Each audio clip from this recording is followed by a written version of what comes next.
सारनाथ वो धरती है जहाँ पे शांति की शुरुआत की गई थी। भगवान बुद्ध की दी गई शिक्षा यहाँ पे हवा में महसूस की जा सकती है।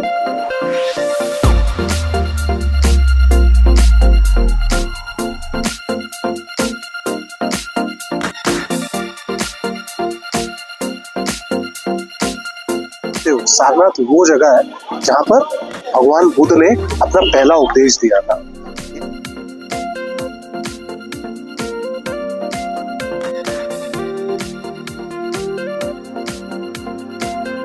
दोस्तों, मैं अभिषेक अबाक्षी ट्रेवल व्लॉग से फिर से एक नए व्लॉग में आपका हार्दिक स्वागत करता हूँ। इस वक्त हम आए हैं सारनाथ। सारनाथ वो जगह है जहाँ भगवान बुद्ध ने सबसे पहला उपदेश दिया था। आइए हमारे साथ, हम आपको सारनाथ का दर्शन कराएंगे। हमारी इस यात्रा की शुरुआत होती है सारनाथ स्थित थाई बौद्ध मंदिर से। यह पवित्र मंदिर वर्ष 1933 में भगवान बुद्ध के एक थाई शिष्य द्वारा बनवाया गया था। मंदिर के इतिहास और महत्व को जानने के लिए यहाँ मात्र 100 रुपए की नाममात्र फीस में गाइड भी उपलब्ध है। सुहावने मौसम में मंदिर परिसर बेहद शांत, स्वच्छ और सकारात्मक ऊर्जा से भरपूर नजर आता है। यहाँ आपको भगवान बुद्ध की विभिन्न मुद्राएं में कई प्रतिमाएं देखने को मिलती है, जो ध्यान और करुणा का संदेश देता है। इस परिसर का मुख्य आकर्षण है 80 फीट ऊंची भगवान बुद्ध की विशाल प्रतिमा, जिसे देखकर मन स्वतः ही शांति से भर जाता है। इस प्रतिमा के पास कुछ समय बिताने पर अद्भुत सुकून और आध्यात्मिक अनुभूति होती है। विशाल प्रतिमा के कुछ ही मीटर की दूरी पर स्थित है मुख्य मंदिर, जो शुद्ध थाई वास्तुकला में बेहद सुंदर तरीके से निर्मित है। मुख्य मंदिर के अंदर बैठी मुद्रा में भगवान बुद्ध की पीतल की प्रतिमा दिन के उजाले में स्वर्णिम आभा बिखरते हुए दिखाई देती है। पूरा मंदिर परिसर बेहद सुव्यवस्थित, हरा भरा और कलात्मक रूप से सजाया गया है, जहां भगवान बुद्ध और उनके शिष्यों की प्रतिमाओं के साथ खूबसूरत बाग बगीचे भी देखने को मिलते हैं। हालांकि यह स्थान आमतौर पर रविवार और सार्वजनिक छुट्टियों में काफी भीड़भाड़ वाला रहता है, लेकिन शांति, ध्यान और आध्यात्मिक अनुभव के लिए सारनाथ का यह थाई बुद्ध मंदिर एक आदर्श स्थान है। बौद्ध धर्म को अगर आपको करीब से समझना है तो एक बार आप सारनाथ आप जरूर विजिट करिए। जैसे कि आप जानते हो, सारनाथ वो जगह है जहाँ पर भगवान बुद्ध ने अपना पहला उपदेश दिया था। यहीं पे अपने 6 डिसाइपल्स के साथ में यहाँ पे वो बसे थे और बौद्ध धर्म की शुरुआत यहीं से हुई थी। आपके लिए एक छोटा सा सवाल, क्या आप बता सकते हैं भगवान बुद्ध का बचपन का नाम क्या था? आप कमेंट बॉक्स पर उसको जरूर बताइए। बौद्ध मंदिर से मात्र 100 मीटर की दूरी पर स्थित है प्राचीन बौद्ध स्थल, जिसे आर्कियोलॉजिकल सर्वे ऑफ इंडिया द्वारा संरक्षित किया गया है। वर्ष 2025 में इसे यूनेस्को विश्व धरोहर स्थल के लिए आधिकारिक रूप से नामांकित किया गया था।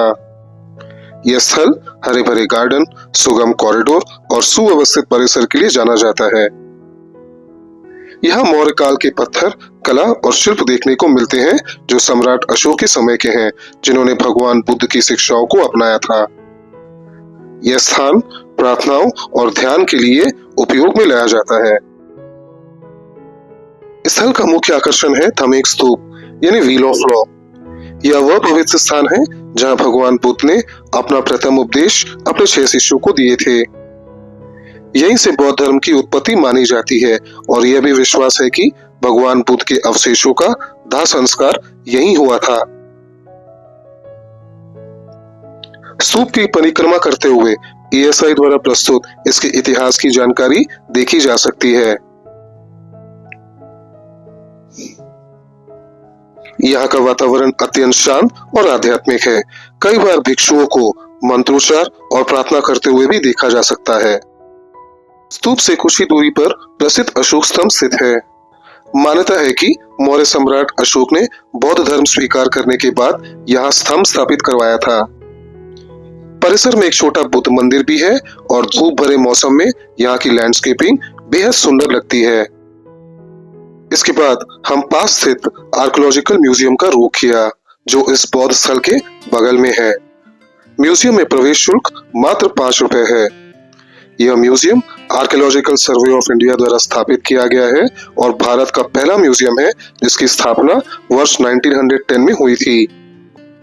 इस म्यूजियम में मौर्य काल से संबंधित 6000 से अधिक मूर्तियां और पुरावशेष सुरक्षित रखे गए हैं। सभी कलाकृतियों को बेहद सुंदर तरीके से 5 अलग अलग गैलरीज में प्रदर्शित किया गया है, जहां हर मूर्ति अपने ऐतिहासिक महत्व को दर्शाती है। पर्यटक यहाँ उपलब्ध इन हाउस गाइड की सहायता लेकर इन मूर्तियों और उनके इतिहास के बारे में विस्तार से जानकारी प्राप्त कर सकते हैं।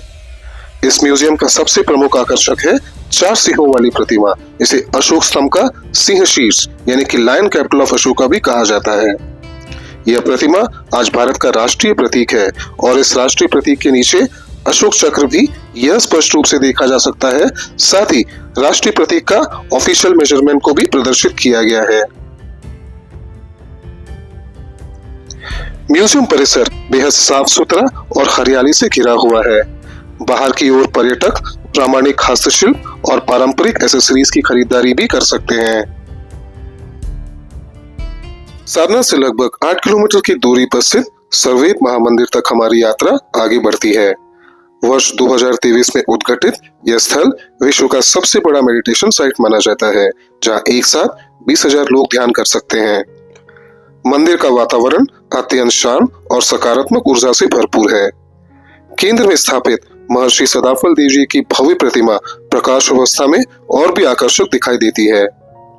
रात्रि के समय यह मंदिर रोशनी में नहाकर और भी भव्य रूप धारण कर लेता है, जो बड़ी संख्या में श्रद्धालु और पर्यटकों को अपनी ओर आकर्षित करता है। तो दोस्तों, ये था हमारा सारनाथ का सफर।